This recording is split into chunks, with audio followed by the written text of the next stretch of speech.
Wednesday. This is our favorite day of the week because we get to spend it with you. Jesus.Plus.Life is all about giving you cheery conversations on juicy topics, the kind of topics that we are all walking through right now. Instead of trying to do it alone, we want you to know that we are in this all together. In this week's episode, we're talking with Sonny, Amy, and Angela. They talk all about digging into the word, grief, and social media. So hit that share button right now so everyone you know can watch with you. Here's the beginning of this week's conversation. So I was talking to a friend yesterday, and we were talking about how we know those times that we have to get in the Word, how we have to spend time in prayer, and how we have to, journal because we're really feeling it that we haven't.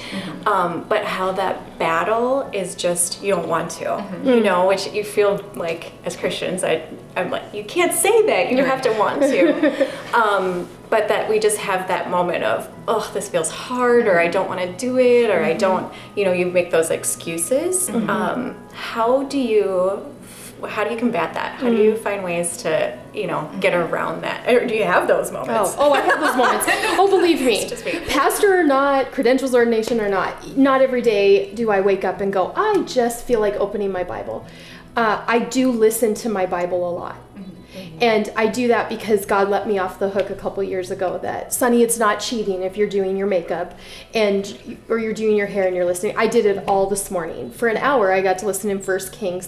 And I'm learning I'm picking up stuff that I never picked up when I just read.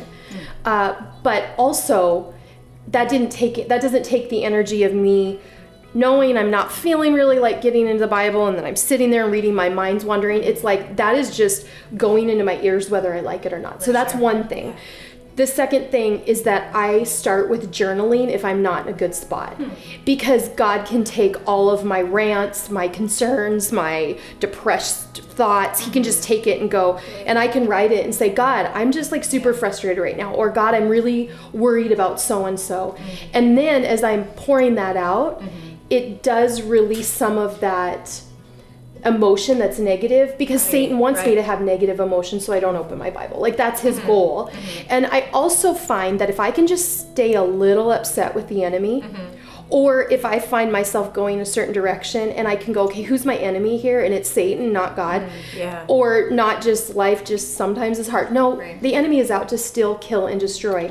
Then I don't want him to win. And I know if I don't go to that room and read and journal, he wins more today when it's the hard day than any other. And that just makes me mad at him. Like he's my true enemy. I don't need to, or I shouldn't have anybody in the world that's my enemy. No human should I just say they're my enemy. That's me with living with unforgiveness. But there is one, and I refuse to let him win. Granted, it doesn't mean that I'm always like, oh, I'm so excited to open my Bible. That's normal. That's normal. Do you have those moments when you should be in the Word, but you just don't feel like it? I do.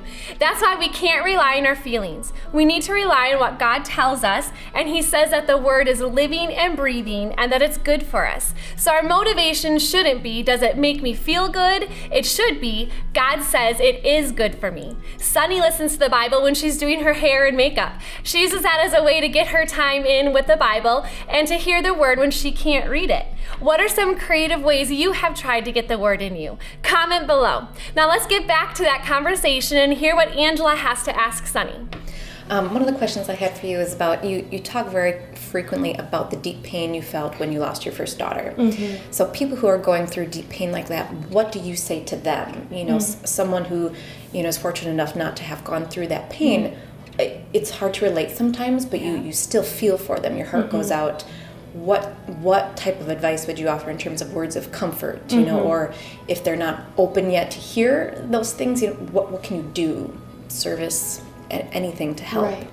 I think that the fewer words, the better, and the more love and service. I mean, to just order Uber Eats for someone, maybe not even ask, because most people are like, oh, I'm fine, we've gone through a loss, but I'm fine. And they're not fine. They're not covered. So to send, coffee and have it on their doorstep, or Uber Eats, and you just know everybody likes this, they'll like that. I think that just speaks volumes. I think that cliches hurt people more than they help. So, when we lost our daughter, I didn't need to hear, well, God needed another angel. First of all, that's wrong theology. Savannah didn't become an angel. So first of all, a lot of people, if they're Christian, they try to say that. That's just bad theology, and that didn't help me. Because what that says is God needed her more than me, and no, I needed her more than God needs her. That's very clear. So the words and this too will pass, just none of that. Beauty for ashes, even scripture. It's just not helpful. What is helpful is a hug, is... how are you? And sometimes it's not even how are you, just I'm praying for you. Because I've asked that to people, like, how are you doing? Because their father died. And then immediately as it comes out of my mouth, I'm like, that's a dumb question. And they actually respond better when I admit, that was a really dumb question, than when I said, how are you? That's the dumbest question. So it's more be there, do for them, say, I'm so sorry. And actually to say, I don't understand. For you to say that is more helpful. And even I'm, how many years? Almost 18 years in on losing Savannah. And that meant more to me for you to say, I don't even understand. I haven't gone through that. Than somebody to say, we've been through a lot. I understand. Right. So I talk a lot about listen first and talk second. And that's, I would never have a conversation about death of a 15-year-old child, because even though our daughter was our daughter and we lost her, it was 18 days. I don't even feel like I can compare with if they lost a 15-year-old. So if I listen first, I realize I can't even relate to that level of loss. That's good. As a follow-up to that, I know you said you were in kind of a dark place for a while. What finally kind of brought you out of that? I know you and Sean were, pastors at the time, but even so, you're mad at God for a period of time. Like, what kind of flipped that switch a little bit, or tried getting you out of the pit that maybe you were in? I think now I look back and I go, we just gave ourselves permission to be angry. And maybe it was out of immaturity. We didn't know. We didn't have expectations that, well, if we're really good pastors, we will just love God and not question him throughout. I think because we were in... Sean was maybe 30 and I was in my 20s. I think we just thought we don't have to go through this looking wonderful. We're just going to go through this. Yeah, so I think now I'm glad we did it that way. So also the advice I would give people when they're going through something is expect that you're going to want to move. Expect that you're going to want to sell things. Expect that you're going to want to go in a place and stay for 5 days. Don't think anything is you going crazy. Expect that you're going to be angry at God, and go ahead.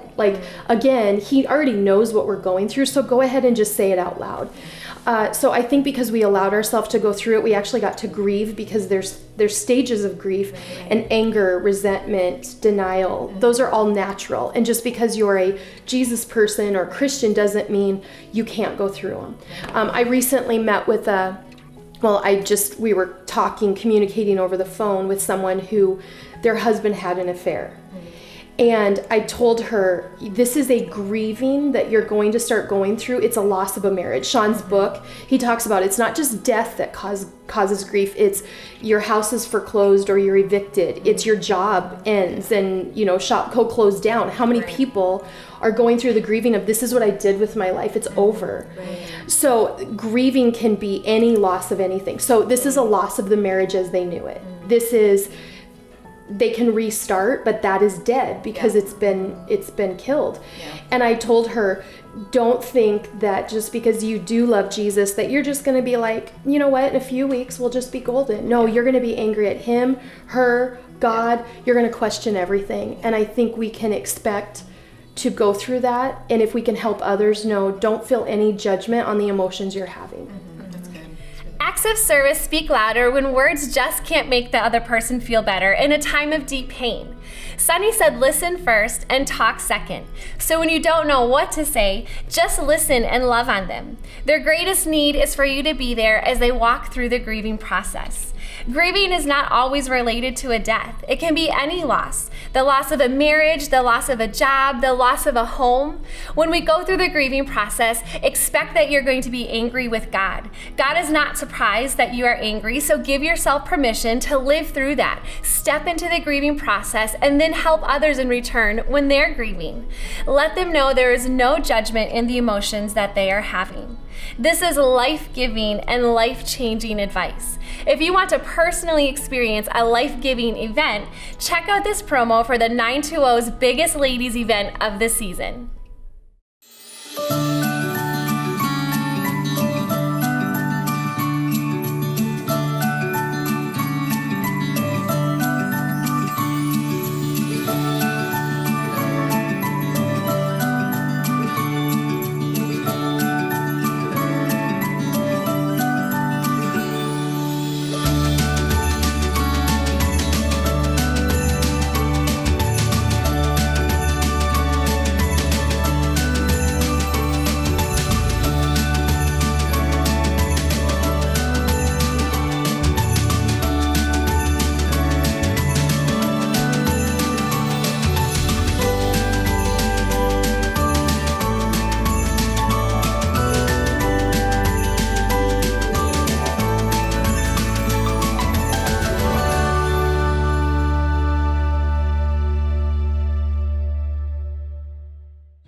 If you haven't already gotten your ticket, be sure to click on the link in this video and get yours today. We would love to see you there. Now let's get back to the conversation with Sonny, Angela, and Amy. So we have social media and talk about, everybody, not everybody, but people post their highlight reel. Right. And so it's really important to not compare your life to someone else's highlight reel. But when you are seeing, ads for all kinds of really pretty clothes and makeup and, all those things, home goods, decorations, how do you find, and that's just stuff, I know, even just in the place in your life, but how do you find contentment in where you are, what you have, when we are just berated with things constantly about the things we want or should want and should need and what we should be doing with our lives.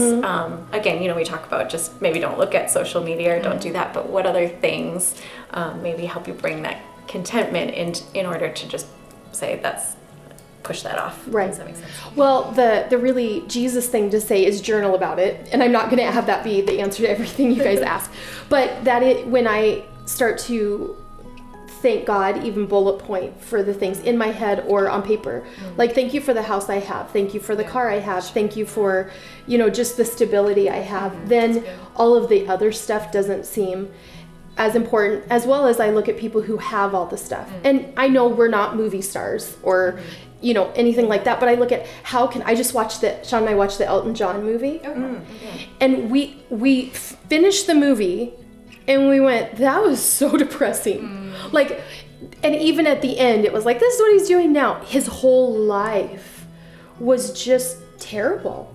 And he had everything. He had money. I mean, he had all the money he could want, all the clothes, everything. And when I watch things like that, I go, if I'm an equal opportunity comparer, if I will go ahead and compare myself to the people who did get it all and their life didn't get fulfilled, then why would I also want that? Because whatever is that hole and void, it doesn't get filled. And you realize that when you get all the money you want. Right. The other thing is I'm not one to just go off social media altogether, but there are people I unfollow. There are people, and it's like, I don't say, hey, I'm unfollow, because some of them are like sponsored ads or somebody I started to follow, and I'm just like, every time I see them, speaking on a stage or in their living room, talking about the product, I'm like, I don't even want to do that. So I'm going to unfollow because that doesn't need to be in my face because Satan will use it. Social media is one of those topics that we talk about here on Jesus.Plus.Life more often than not. There's a real struggle with social media and using it for all its good benefits, yet having to battle everything else that comes along with it. It can be a time stealer, a joy stealer, and it can make you insecure. What we hope you take away from these conversations is that you're not alone in any of the struggles you're going through. When it comes to the struggle of social media, sometimes you just need to do what is best for you so you can get your focus in the right place. Maybe that's making your online friend group smaller, or maybe it's changing your privacy settings, setting an alarm on your phone so you only spend a limited of time on social media. The point is, be intentional about setting up boundaries and guardrails so that the enemy cannot win in the battle of social media. Now let's watch one more segment in this week's conversation. So your Jesus.Plus.Life book was so good. There's so many good nuggets in there that just resonate and you can relate to, and you remember them. You're going through life and you're like, that's what that is, Are you working on a new book? Because I think you have such great insights just for life in general. I think you could write a series of books and they'd be all equally popular. Just wondering if you're working on anything now. Well, thank you. I actually worked on my one sheet last night because I'm learning what it takes to do a book proposal, because we did Jesus.Plus.Life, and I just did it for our ladies for a retreat a few years back. And then it was, okay, well, I guess we could sell this to the ladies at the church. We gave it away at the retreat, we sold it. And then the next step was, we've been selling it at the exchange, and it sells to people who don't even go to Life Church a lot. But what I'm actually doing is I'm getting a book proposal ready to send to some of the bigger publishers to see if they want to do it. Because I met with one publisher and she said, we're a smaller publisher. I think you need to go bigger, Zondervan Tyndall, because this is a very modern discipleship for the modern girl vibe. And I went, because I thought she might look at my girl with the balloons and the flowers and be like, oh, that's really cute. Okay, what else do you have? So I'd actually like to rewrite and publish it, because I think I've probably gotten better in my writing. And I also, Sean's told me I need to write my story, and I'm like, who wants to hear that? Oh gosh. I mean, we know it's interesting because we know each other, but like usually if you're writing an autobiography, it's you're Hillary Clinton and people know you. So I was like, oh, I don't know about an autobiography. It's not like, the CEO of Facebook now writes an autobiography. But I did learn about doing a memoir recently. And so that probably is my next thing. And that would be a slice of my life, which, because I did have a baby when I was a teenager, she died. I went through the grief of that at 15, and then through the life. And then Sean and I, almost 11 years ago, almost divorcing. There's been enough drama in my life. There's plenty to write about.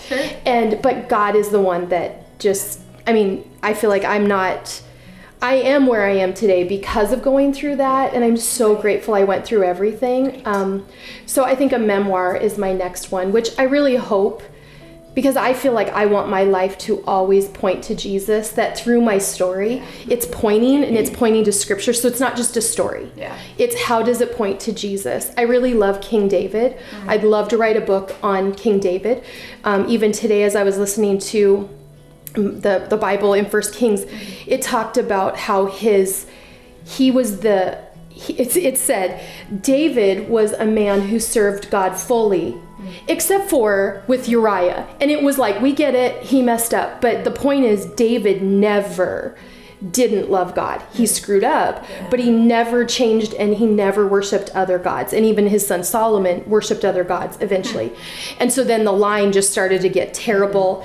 And I thought, that's the thing about David. And that's the thing about me. I messed up multiple times, but I've never not loved God. I've never thought, maybe I'm going to give up on him and not serve him. Never. And I love David. So I don't know. I think maybe that'll be strung in through the memoir, or maybe I'll just write a book on King David. What you think is just a small act of obedience, God can blow open the doors and open up so many more opportunities. Do you have something you should do that maybe God has put in you, but you are afraid to take that first small step in obedience? You may not know what will happen, but what you can count on is if you do nothing, God has nothing to use to show you how faithful and amazing He is. Sonny related this to her book, Jesus.Plus.Life. Do you have an example of something small you did out of pure faith and obedience, and God took it to a level you could never have dreamed of? If so, comment below. We would love to hear from you. We hope you enjoyed this week's episode. We will air part 2 of this conversation next week, so set your reminders for 7:30 a.m. next Wednesday. We love sharing these conversations with you. See you next week.